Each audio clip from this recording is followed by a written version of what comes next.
right. We should be streaming now. All right, let me pull up that there chat. Can you check the video real quick and make sure it's not echoey? Mm-hmm. Because I had a loopback update the other day, and I have no idea how it's going to react. Sounds good on my end. Okay, good. Well, I'm good to go if you are. Okay.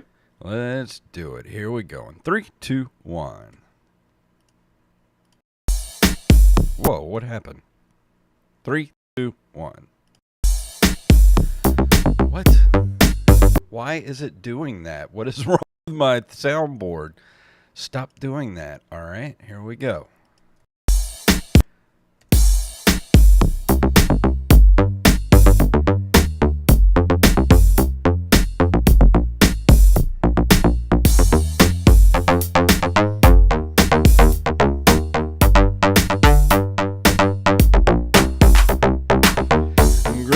Programs, and we're back for another episode of the Nerd Cave Retro Show. My name is Jason Robbins. And my name is Derek Diamond. We had a little soundboard jumpiness there at the beginning. I don't know what that was all about. Technology's got a little case of the Mondays sometimes. Yeah, I don't know what's going on with that. Yeah, I think I'd rather deal with some soundboard jumpiness than have to deal with all the Microsoft stuff that happened over the weekend. Oh my God, yeah. It's been affecting a lot of stuff. You know, with like flights getting canceled, banks have had issues. It kind of shows what happens when we have to depend on technology, or we become so dependent on technology, if you will. Yeah, it's kind of like how Southwest Airlines is still running because they're still running like Windows 3 or something like that, Windows 93. But you know what's funny is I still wouldn't fly Southwest. I hate Southwest. I think I would just be like, you know what, this trip it's just not meant to work out. So yeah, it's all good though. So how was your weekend? Quite busy, and is one of the reasons why we're starting a bit late. So, my wife and I worked a wedding Saturday afternoon into the evening, and then yesterday, if you're watching live or listening the day that this drops, we had the shoot for day 3 of Plain Jane, the movie that I've been talking about for the past several months, and it was another really long day, and I didn't get much sleep the night before shooting. Funny enough, I woke up at 2 a.m. and had a full-blown panic attack. Ooh, that's always fun. Yeah, right? So I didn't go back to sleep, and then I didn't go to bed till almost midnight last night. So I've been struggling to stay awake all day, and I still had to go to work at my normal time. Yeah. Fell asleep on the couch and woke up at 5:59. And that was like, we're about to start. Yeah, so I had to get everything set up and whatnot, and I've been transferring things to a new computer. So if my look of the video feed is a little different, it'll be back to normal next week once I have time to really kind of play around with it. So it's all right. It'll work for tonight. Yeah. What about you? Had a pretty good weekend. Me and Jacob went over to do Stone versus Drunk versus Sober in Baton Rouge on Friday night, and I won. Team Sober won. That's fantastic. So I get to go back. I'm going to go back over there in Baton Rouge. I just got the invite a few minutes ago. It's the next Stone versus Drunk versus Sober is at Rally Cap Brewery in Baton Rouge on August 16th, which is a Friday, and I will not be competing, but because I won Friday night, me and the other winner get to come back and do a feature set before the actual show starts. So that's going to be fun. Yeah, that's real cool. Now that's I saw the photos on Facebook, so congrats on that. That was really cool. Thank you. I needed that. I needed that win. That was fun, and I was gonna take the money what I got paid for Friday night, and I was gonna go get that DuckTales 2 that I talked about last week, but they sold it. So Yeah. That's ain't that always how it goes? Yeah, I figured who's going to go buy a beat up DuckTales 2? So I figured it would still be there, but no, no, it sold. As funny as it would be if it was me that bought it, I can tell you I did not buy it. I did go see Twisters last night too. Oh, how was that? It's good, but I was confused during the movie, and if this is a spoiler, I'm sorry. Is it supposed to be a sequel, or is it kind of just like a spiritual sequel? Because there's only one reference to the original movie. They actually have another Dorothy, Dorothy 5 at the beginning of the movie. It's not really much of a spoiler. Like it's just a little Right. Easter egg at the beginning of the movie.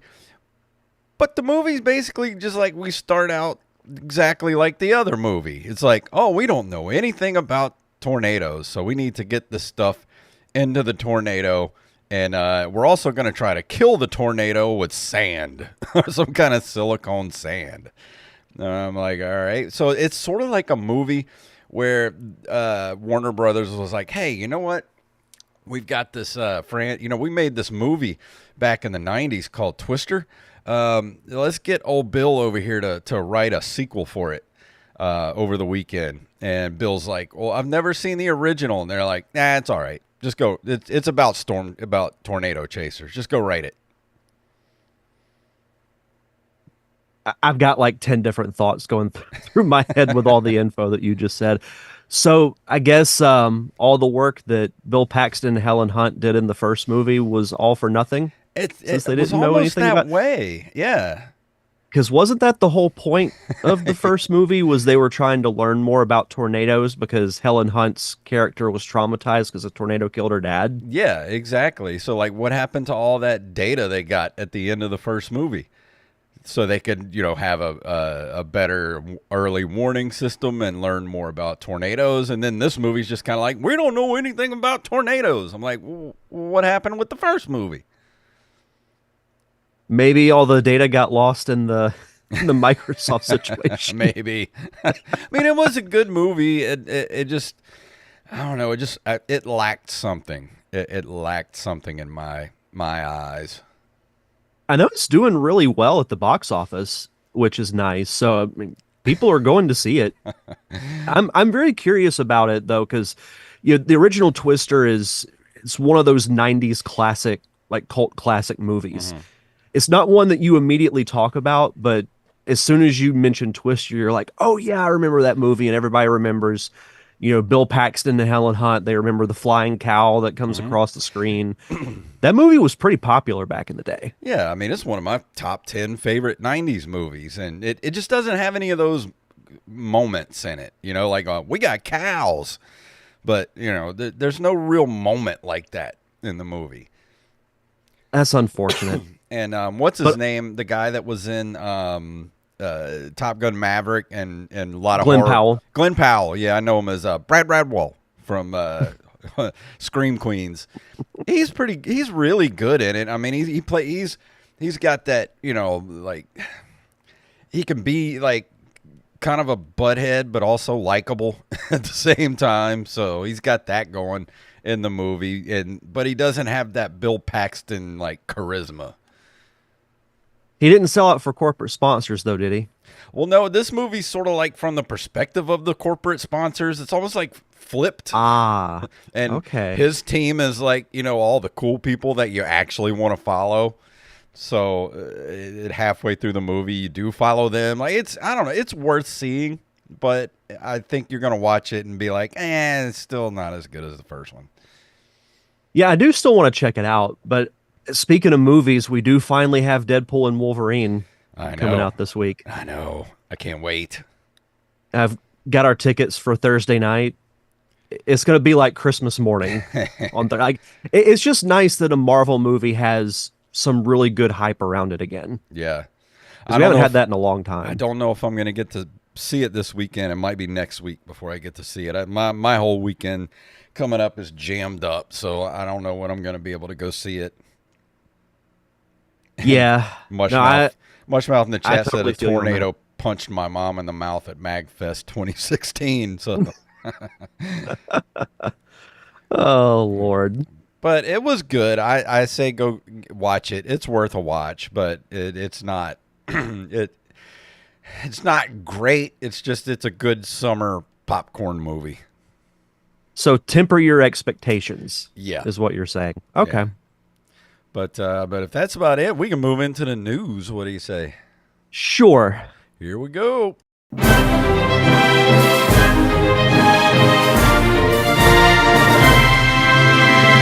And some of tonight's stories were submitted to us by Armez Jackson. And if you have a news story you'd like us to cover, send them to nerdcaveretro@gmail.com.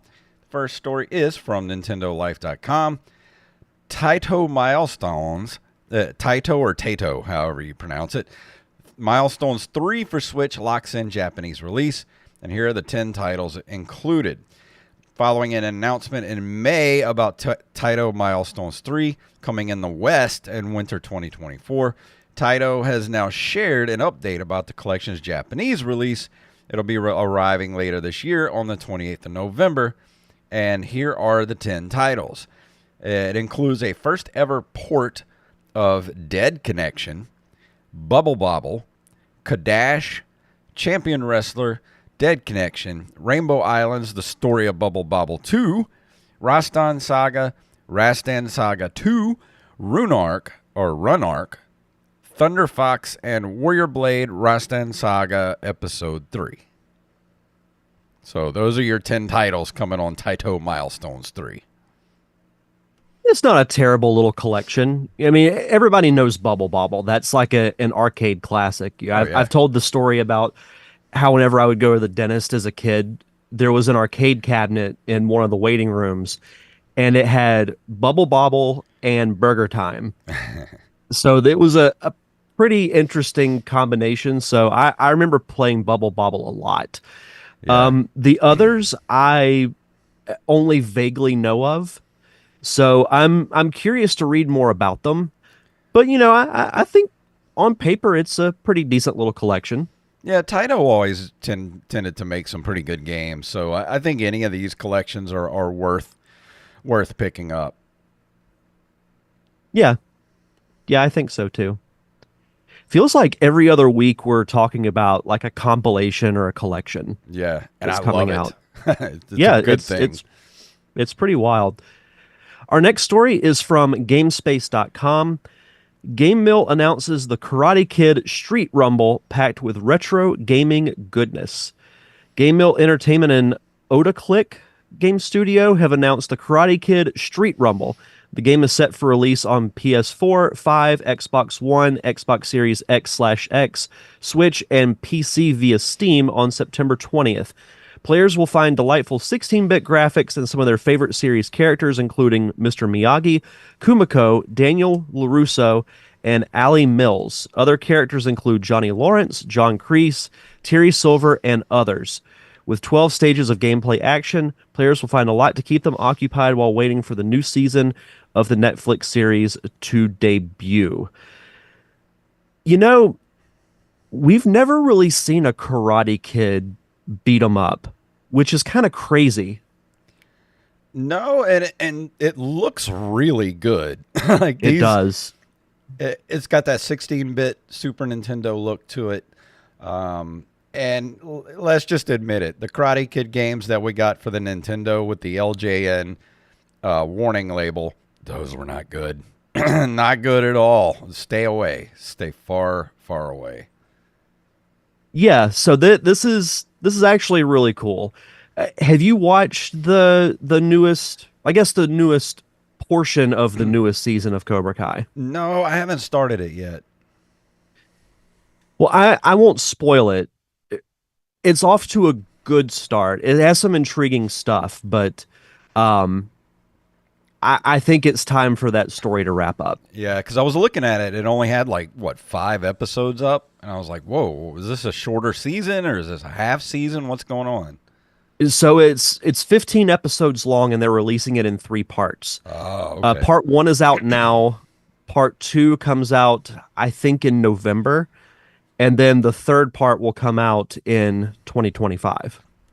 Oh, all right then. So they're milking that for Yeah. all it's worth, which I get it because outside of Stranger Things and maybe Bridgerton, Cobra Kai is it's either number 2 or number 3 on like Netflix's biggest shows. So with this being the last season, they're going to milk it for as long as they possibly can. Oh yeah, absolutely.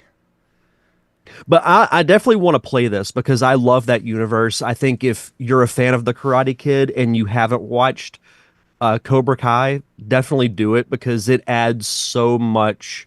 It adds so much more to those movies. Yeah. Oh yeah. Yeah, it makes And you look at everything in a different light too. yeah, and with the graphics of this game, it looks really good. There's a game it reminds me of, but I'm blanking on what it is. But it reminds me of another like more modern 16-bit beat 'em up. Yeah, it it gives me the same thing. Like it reminds me of something, but I can't quite put my finger on what the art style reminds me of. But it looks really good, and it's got all the classic characters. So if you're a Karate Kid fan or just a beat 'em up fan, I think this is going to be. I think this game's going to do pretty well. Yeah, I think so too. I might actually pick it up. It looks good. Yeah, I definitely am. Next story is from NintendoLife.com. Obscure 90s mascot platformer Arrow the Acrobat makes surprise return. Did Arrow the Acrobat make it onto our top five Worst mascots. Yeah, failed mascots list? Yeah, I know he was at least on the listeners' lists, Yeah, I can't remember if but I I know put we him on talked mine about or him. not. Yeah, he was a pretty big one back in the day. It seems like we're in the age of weird, oft-forgotten platforming mascots making a return. Ratalaika Games announced that the Bat is back. Arrow the Acrobat. The circus performer will be making his grand return on Switch and all other consoles on the 2nd of August. Originally developed by Iguana Entertainment, later Acclaim Studios Austin, and released on the Super Nintendo and Sega Genesis in 1993, Arrow the Acrobat stars the titular bat on an adventure to rescue his girlfriend Ariel.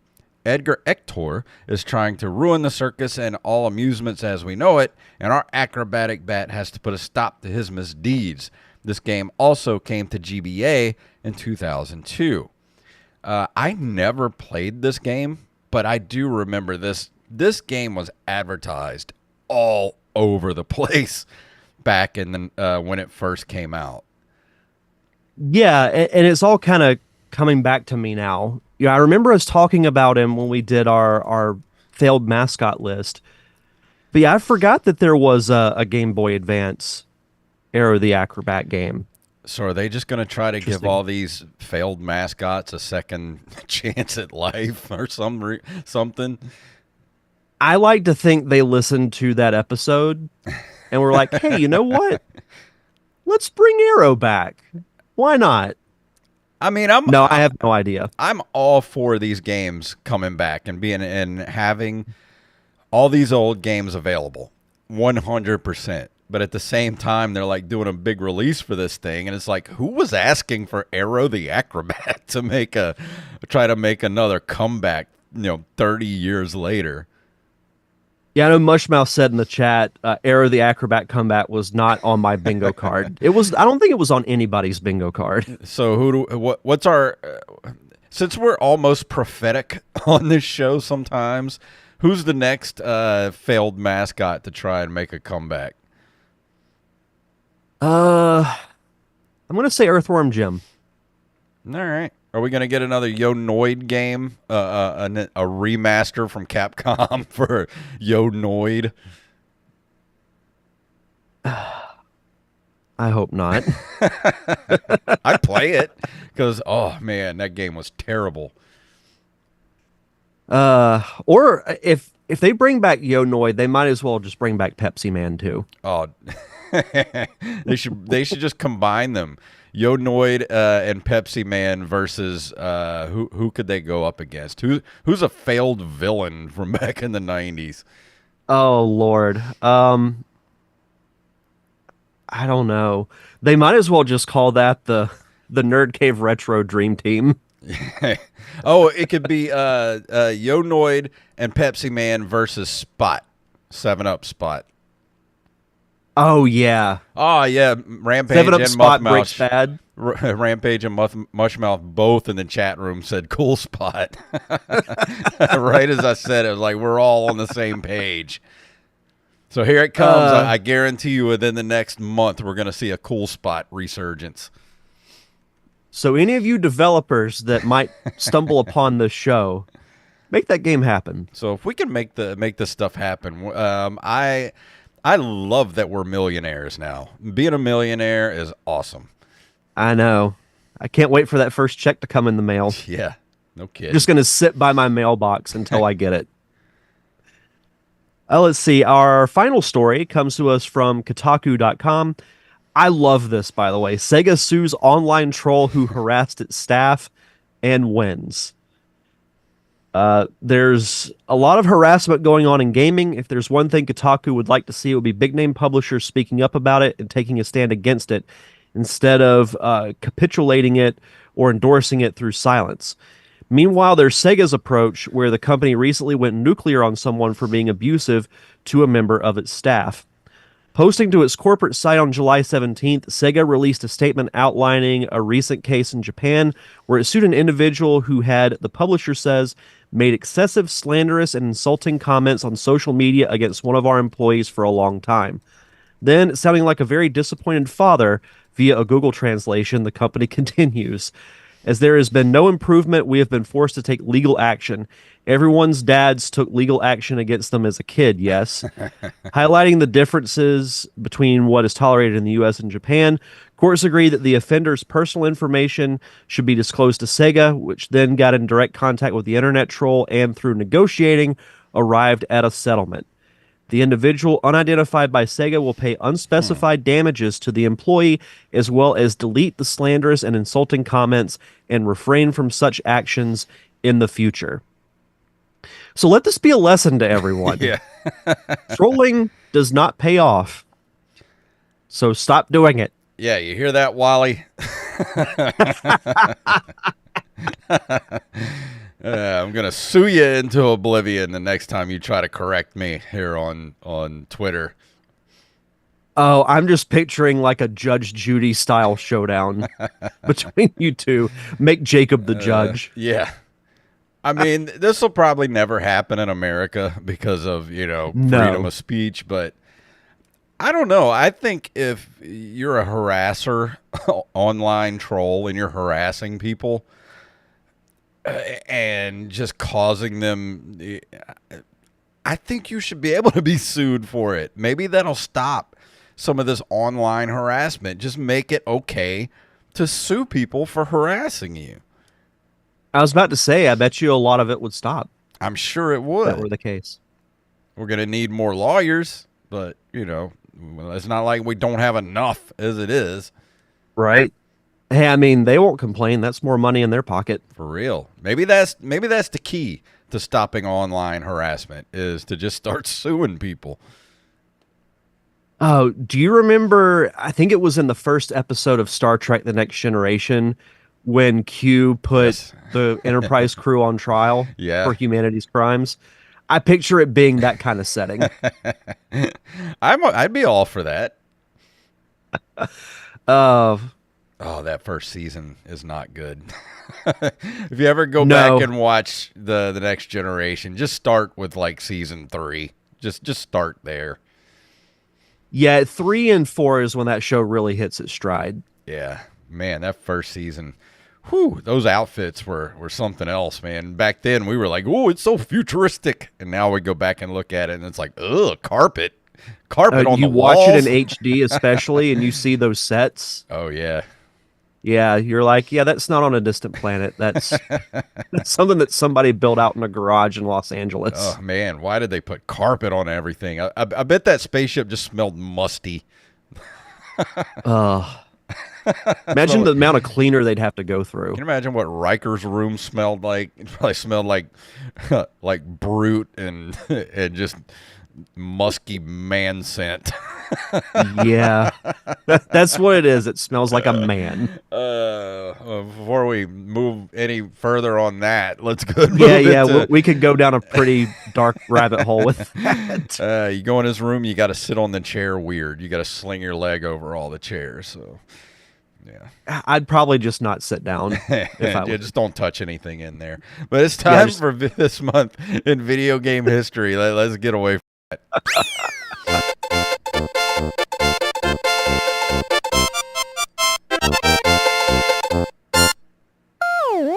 On July 26th of 1985, Nintendo releases the Family Computer Robot, a peripheral for their Family Computer Famicom home video game console in Japan. And if you don't know what the Family Computer Robot is, it's old Rob, our robotic operating buddy. Yep, old Rob himself. Rob himself. And funny enough, one of I think the cooler characters that was added to the Super Smash Brothers roster. Yeah. I would have I never I think it was figured in that.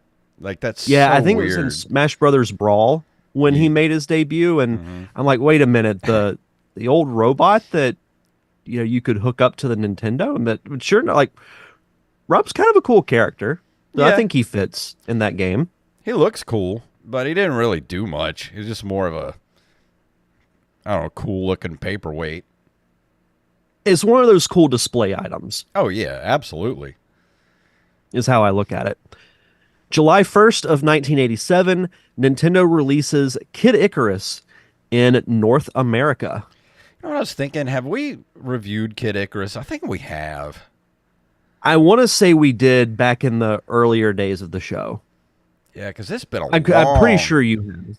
It's been a long time since I played Kid Icarus. I would like to fire it up and play it again here soon.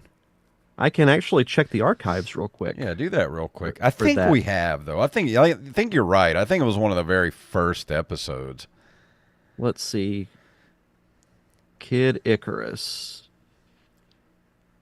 Yep, you reviewed it a little more recent than I thought. You reviewed it April 3rd of 2019, Really? episode 127. Feels way like earlier than that. I figured it would have been reviewed within the first year of the show. Yeah, me too. But then again, we haven't reviewed either Mario Brothers 3 or Super Mario World, so That's I coming guess up. I can't really say too much. I Yep. even, and not that I didn't trust you, but I was like, I need to go look for myself and see if we didn't do it. And sure enough, I look back and we've never reviewed them. I'm like, what are we like? What is the point of this show if we didn't do those games? So we're gonna rectify that. I'm sure the debate will probably come up in those episodes, but Yeah, it's why the people listen. that's what we do. Let's see. July 14th of 1993, Super Mario All-Stars is released for the Super Nintendo in Japan. God, I love that cart. It's one of the best. That is, if there is one cart to own on the Super Nintendo, that's the one you need to have. One of the best compilations of all time, and it came out 30 years ago. So good. Because you've got updated graphics for all the games. The music sounds better quality. You could say the mix isn't as good, like the sound isn't as iconic. You've got the lost levels, which had never been released in the States before. I know we're talking about the Japanese release, but in the US, it was included for the first time. I love firing up the Mario All-Stars every now and then. Oh, yeah, me too. And Mushmouth is right. Kid Icarus does deserve a good game. I wonder why Nintendo's never brought back a new Kid Icarus game. There was a Kid Icarus game. I want to say it was for the DS or the 3DS, but I never played it. It might have been Game Boy Advance. I know it was a handheld, and it was relatively recent in retro terms, but I never played it. So I don't know if it's any good or not. Because Kid Icarus, I mean, that they could make a open world game with that. Oh, 100%. That's a character that needs to make a comeback is Pit. Yeah, exactly. July 14th of 1998, F-Zero X is released for the N64 in Japan. I don't really remember the N64 version of F-Zero. I remember the Super Nintendo version very well Mhm. and the GameCube, but not the 64 version. Yeah, I remember the box. I remember seeing it in stores. I remember it advertised, but I never played it. Yeah, we may have to rectify that with a review at Yeah. some point. Well, I know we've since talked about the original one. yeah, maybe we should just. How many F-Zero games were there until they stopped making them? There's only 3 that I can remember. F-Zero games. Let's just see, There, because there was Super Nintendo, N64, and GameCube. yeah, I'm trying to think if there was a handheld I version. was just looking that up. F-Zero Maximum Velocity for the Game Boy Advance. Hmm. So we might have to do a retrospective on these and just go through Yeah. all of them and see how they hold up. Yeah, I'd be all right with that. Yeah. On July 24th of 2001, Remedy Entertainment releases Max Payne for Windows. Get it? Payne, Windows, window pane. I like Max Payne games. Those were good. Yeah, they weren't too bad. It's been a long time since I've played one. I remember they were advertised quite a bit. Oh yeah. You know, when that first one came out, I saw Max Payne everywhere. Yeah. I never saw the movie, but I love those No, I didn't games. either. The games were great. I played them on the original Xbox. What's sad is I assumed that the movie wasn't great because most video game adaptations have not been good. Well, that Mark Wahlberg is as Max Payne. I'm just like, no, no, no. I wish he would embrace the Marky Mark thing. Yeah, Like the thing is, he became such a successful actor, and I'm sure he's got more money than he knows what to do with. Why not talk about a fun part of your career? Because people remember that Good Vibration song, you know, all the time. yeah. I mean, come on, feel it, feel it. You know. Feel it, feel it. I see what you did there. July 17th of 2003, BioWare and LucasArts release a little-known game called Star Wars Knights of the Old Republic for the Xbox. Never heard of it. Yeah, it was all right. Didn't really amount to much. No, it has one of the coolest box arts. You know, I know we talked about box art here recently on the show, but that cover is so Star Wars. Oh yeah, I love it. I mean, it looks almost like a Drew Struzan poster. I mean, it's great. Yeah, it really does. But no, KOTOR is one of the best Star Wars games of all time. And its sequel is really good too. I think more people have an appreciation for the first one just because it came first. But those 2 games are some of the best Star Wars games of all time. Yeah, if you've never played them, I highly recommend you go back. They have the remasters on. I think you can get them both. I know you can get them on both on Steam, and I think you can. At least I know for a fact you can get Knights of the Old Republic 2 on Switch because I have it. So I think they're both on there too. Right. Mushmouth asks, "What is Star Wars?" Yeah, it's a little. It's about. I'm trying to remember the plot of Spaceballs. Yeah, it's about a 5-year journey with Mr. Spock and Sulu and Captain Kirk. And you can't forget about Bones. And yeah, and they travel around in a police call box and travel through time. Is what they do. Yeah. Love it. Now I just want to watch Spaceballs again. Yeah, no. We ain't found no. Radar Spaceball. about to be jammed. Let's do that. Let's just go watch Spaceballs for the rest of the night. Yeah. But that's going to bring us... Merchandising. Oh, yeah. Dude, did you hear they're making a Spaceballs 2? If they don't call it Spaceballs 2, The Search for More Money, I'm not interested. Hey, me too. You have to call it that. Like, you have the title built into the original movie. I don't know what they're going to do with it, I know Josh Gad is a part of it. I would assume he would play Barf's son, Yeah, maybe. Because I mean that unfortunately, makes John sense. Candy's no longer with us. Yeah, and Bill But man, Pullman, if man, God, he's got to be what, like 75 years old now. Is he going to be able to do it? they get Rick Moranis back, They have to. oh, that is, oh, I'm gonna be so I happy. mean, I know he doesn't want to do movies anymore, but just back up a Brinks truck to his house, just dump a truckload of money on his front lawn, and just be like, please just come play Dark Helmet one more time. That has to happen. Yeah, I I think Mel Brooks can can convince him.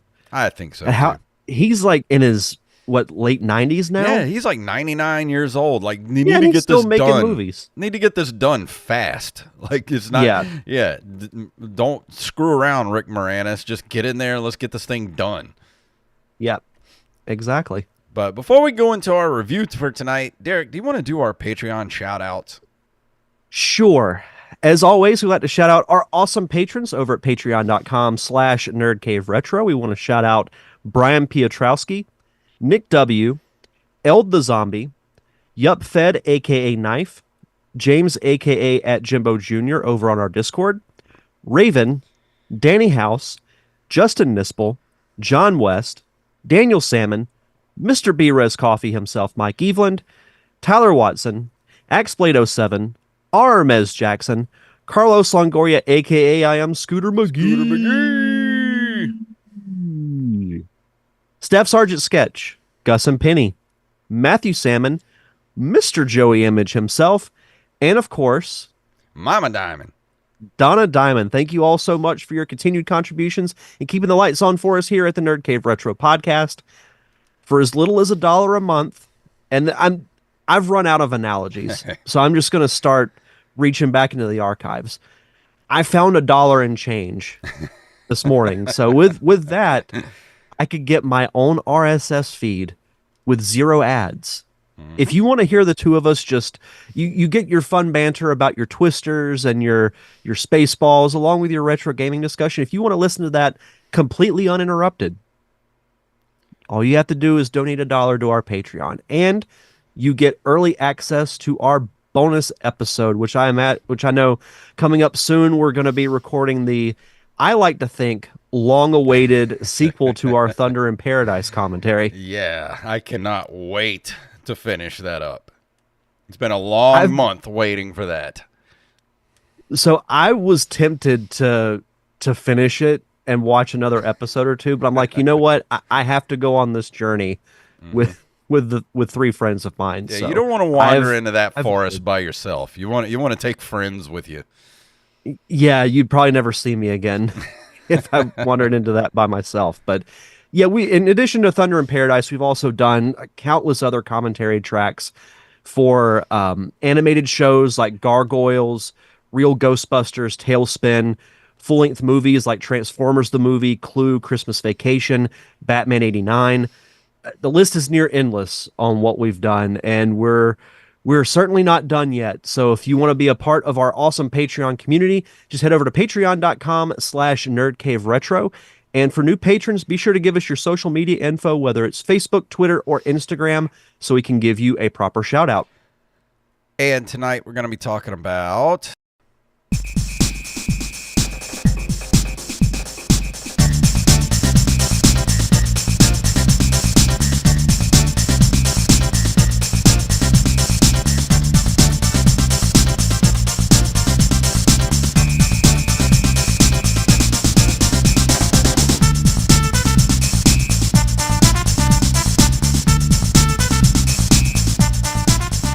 Super Adventure Island is a 1992 platform game by Hudson Soft, released for the Super Nintendo. It was the first Adventure Island game released for the Super Nintendo, and it came out between the releases of the NES games Adventure Island 2 and Adventure Island 3, and it was later followed by Super Adventure Island 2. The game's soundtrack was composed by Yuzo Koshiro. And that's kind of odd that this was released between 2 and 3 for the Nintendo, but this one is out for the Super Nintendo. Nintendo had this fascination with games on the Super Nintendo that a lot of them had to have the word super at the beginning. Yeah. You know, whether it was the Super Star Wars games, Super Adventure Island. And if you remember the old commercials whenever the Super Nintendo first came out, they threw that word around so much. And you know, like the NES slogan was now you're playing with power. Yeah. With Super Nintendo, it was now you're playing with superpower. Yeah. So So everything had super they in front of it. shoved that word down everybody's throat. So I'm not surprised, but yeah, the way that they're titled is very confusing. Yeah, and it's basically kind of almost feels like a remake of the NES game. Like a lot of the yeah, some of the upgrades that, and I haven't played part 2 for the NES yet, but it says that it says the rules of the games are not much different from the original Adventure Island, although released shortly after Adventure Island 2 for the NES. Master Higgins' dinosaur companions are not present in this installment. However, Higgins now has a choice between 2 weapons, the standard stone axe from previous games and a boomerang, which was later introduced in Adventure Island 3. Whereas the axe can only be tossed left or right, Higgins can shoot the boomerang in 4 directions, up and down, as well as left or right. And also, as you go through the levels and you pick up multiple, like say you have the axe and you keep picking up the axe as you go through, every time you pick up an axe, that means like if you only have one axe, when you first time you pick it up, you throw it, you only throw one axe. Pick up another one, then you can throw 2 axes. Then you pick up a third one, you throw 3 axes. So the more you pick up, like the more you can use it. And when you get the boomerangs, the more boomerangs you get, eventually they turn into almost like a bolo, kind of. Like they're not really boomerangs anymore. It's like shooting a bolo. And then they shoot straight. But if you have that and then you pick up an axe, then you have basically a glowing axe that you can throw after that. So the weapons are kind of cool in this game. And really, to get through the game easily, you need to know when to have what weapon, especially when you're going up against bosses. That's interesting because you know you think of games from that era and you might get 1 or 2 upgrades, but the fact that you can kind of keep building and building and then each weapon has its own different upgrade, that's actually pretty cool. Yeah, and it's just pretty much the same as you go through with the first game. You know, you're on foot most of the time, but you do pick up, you know, skateboards every once in a while, and that will give you 1 extra hit because it is 1-hit deaths in the game, and that kind of sucks. I hate it.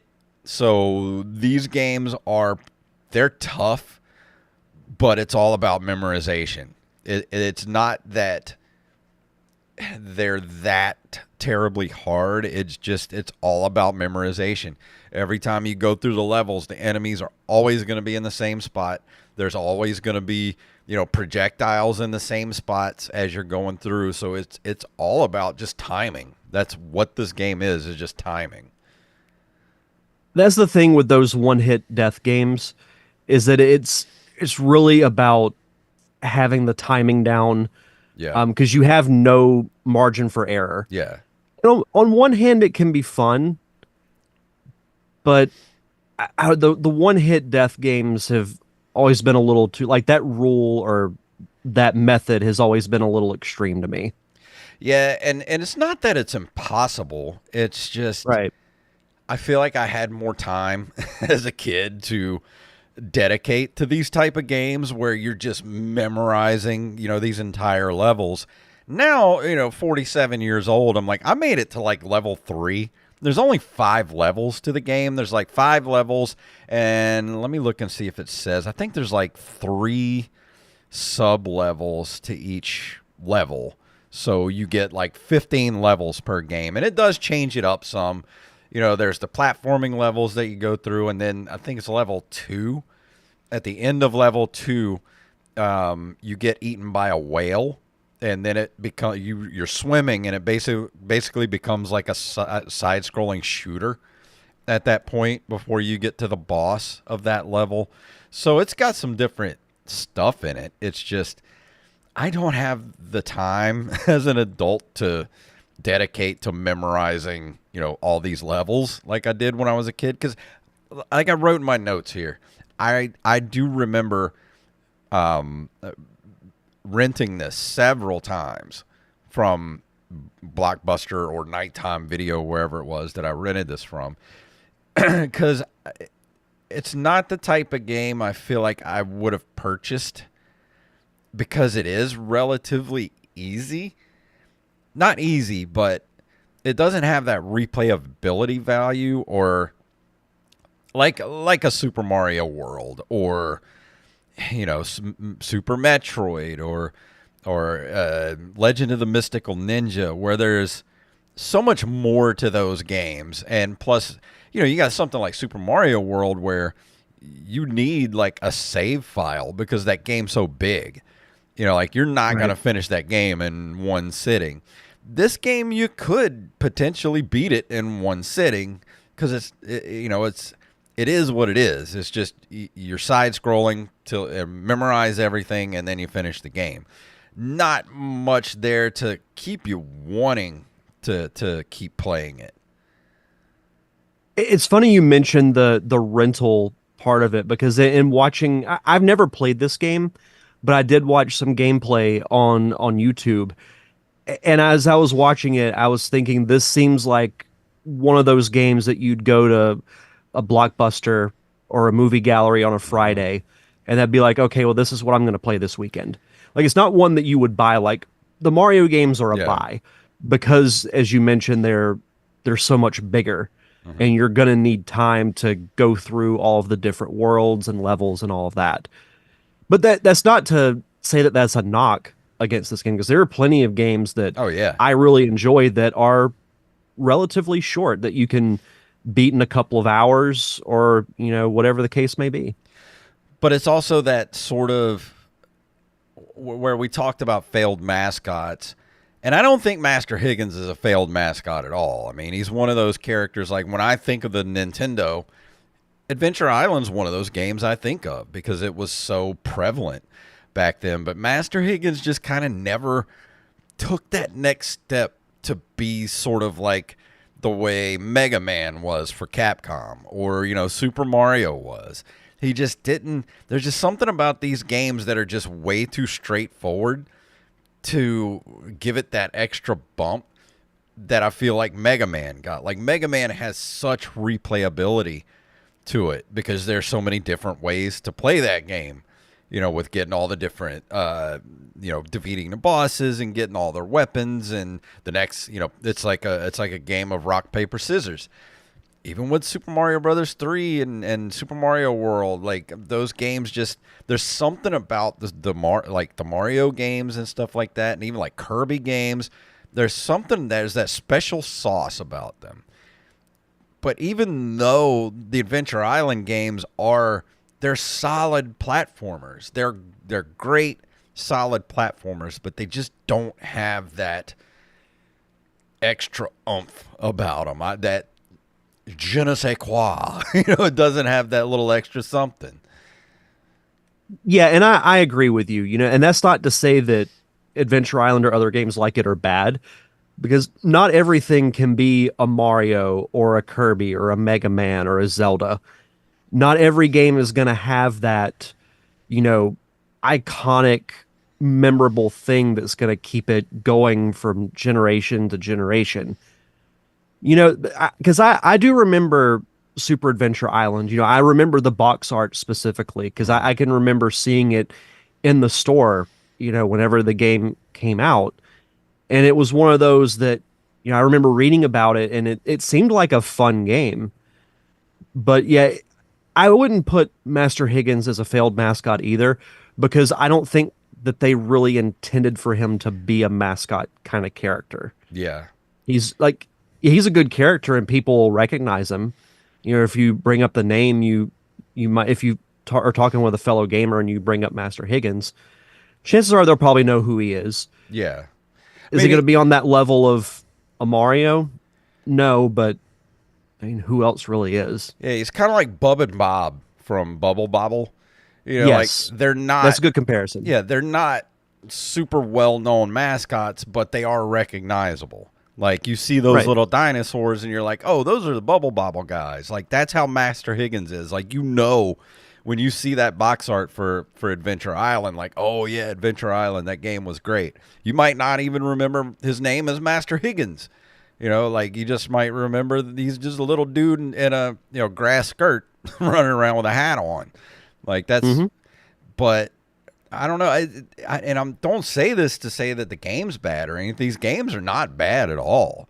Like I said, they're solid platformers. They're just, I don't know. They were good rentals to me. Like they made great rentals, but not something I would have spent money on or asked for Christmas. This might have been something I would have asked for like a birthday or Christmas, but I was going to save those bullets for something like, Super Metroid or, the bigger games at the time. Like this is a solid rental at the time. And I And guarantee that's you not a knock. that's probably where most of these game like the Super Adventure Island games, most of the people that played it were probably because of rentals. Yeah, and again, that's not a bad thing. These games aren't bad, and there's nothing wrong with it being a rental type of game. I mean, you Yeah. look at movies. Not every movie is a 2.5 hour or 3 hour epic. There's plenty of good, solid 90-minute movies. Yeah.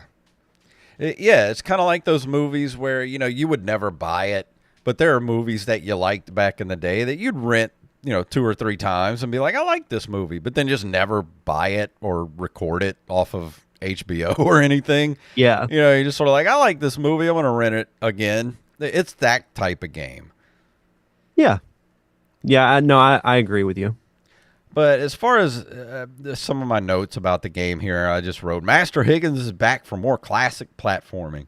It is what it is. I mean, the Adventure Island games are what they are. It's such a bright, awesome-looking game. The music is just happy and makes great use of the SNES sound chip. It's the most SNES-sounding SNES game that ever was. That needs to go on a shirt. Yeah, like because what that sound chip sounded like. This game, Oh yeah. like you hear it and you're just like, oh yeah, that's the Super Nintendo right there. I love the SNES soundtrack so much. Yeah. And I wrote the one-hit deaths do kind of suck, but like I said, if it weren't for the one-hit deaths, this game would be way too short. Like I looked up the world record speed run for this game. It's like 16 minutes to beat this game speed running it. So Jeez. it's not that long of a game. Yeah. Sometimes the platforming can be kind of butt clenching, and I think I talked about this in the original NES game too. Master Higgins kind of has that little bit of a slide when you're jumping from platform to platform. So sometimes it's, you come a little too close to an edge and you're like, oh, because that's an instant death, if he falls off. That's such a perfect description. Butt clenching platforming. Unfair deaths tend to happen a lot from falling into pits with a bad jump or just missing an enemy with your weapon and getting hit. And that's one of the things I hate about the axe in this game, because it does have that arc to it. So sometimes you could just be throwing the axe and it'll just completely miss an enemy and you'll just end up running into it. You're like, that sucks. That's cheap. Yeah. Dying on the boss and getting sent back to the start of the previous level is annoying. Oh, I hate that makes it. me cringe, and I have never played this game. Because you don't even get a chance to like learn the boss pattern. Like you go in there and the boss hits you instantly and you die and you're like, I didn't even get to see what he does. It's like in Shadows of the Empire whenever you start off by fighting an ATST walker Yeah. on foot. And of course, my last note was no cheat codes for this game other than a level select. That's surprising. That is None. really surprising, actually, because this game seems like it'd be perfect to get, like you start with, the max powered axe or boomerang. Yeah, because you only get like three continues. So why not give you like unlimited continues? Or I mean, the level select is cool because you can go back to where, if you use all your continues, you can at least go back to the level you died on. But like you said, get like maximum weapon or just something. Like there's nothing. That's all there is just level select.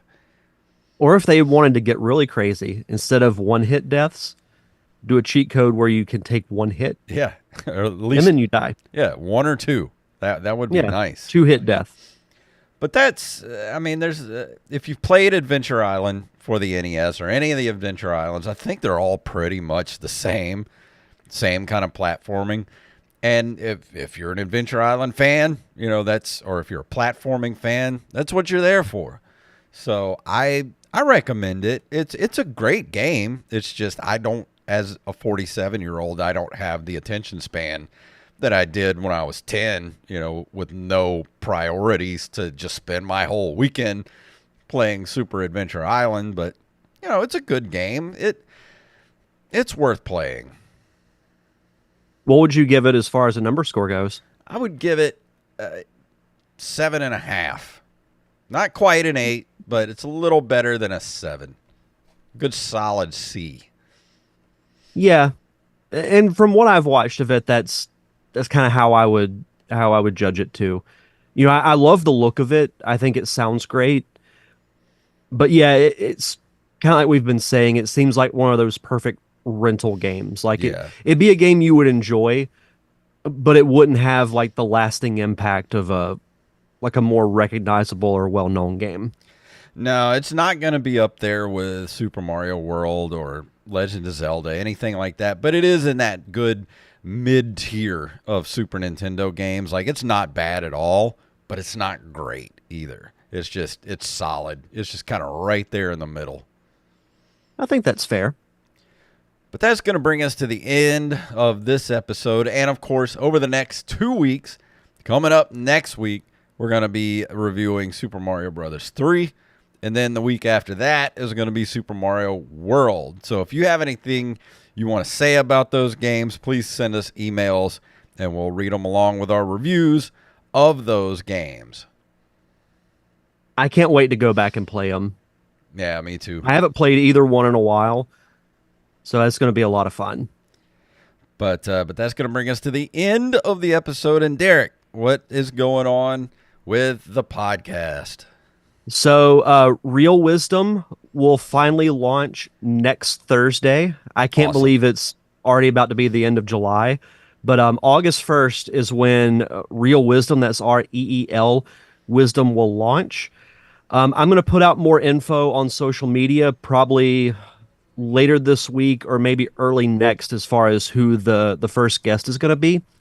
You can find that at linktree.com/realwisdompod.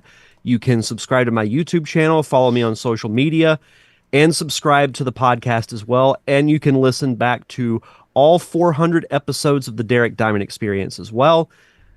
And again, I can't believe we're about to be in August. I know. That's I insane. wrote a thread earlier. I'm like, man, this has been the longest August ever. I'm like, wait a minute. Hasn't even started yet. Yeah.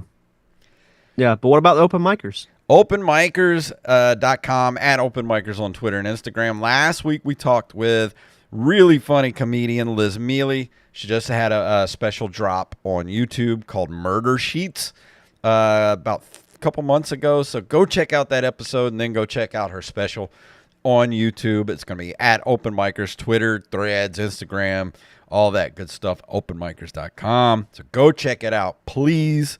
And also wanted to give a shout out to I Am Scooter McGee, Carlos Longoria, for coming to hang out with me Friday night at Stolen vs. Drunk vs. Sober. He and his girlfriend Jessica came to hang out, and just say thank you for coming to hang out. It's good to see him in person. No, that's fantastic. But I think that's going to bring us to the end of the episode. Is there anything else we need to do before we walk out the door? I think that's it. Well, if you want to email us at nerdcaveretro@gmail.com. Nerdcaveretro.com is our link tree, and that includes all of our socials, our Patreon, and of course, our merch shop, which you can get to through by going to ncrmerch.com also, and you can get all kind of stuff there. You can get t-shirts, hats, stickers, magnets, bags, mugs, whatever your nerdy little heart desires. And like I said, and Derek said earlier, our Patreon, if you want an RSS feed that you can put into any podcatcher of your choice and no commercials whatsoever, little as $1 a month right there. Just go to nerdcaveretro.com. Takes you everywhere you need to go. And if you can't do that, I understand times are tough. Leave us a review and or a 5-star rating on all podcasting platforms. Derek, please tell them what it's all about. Rampage.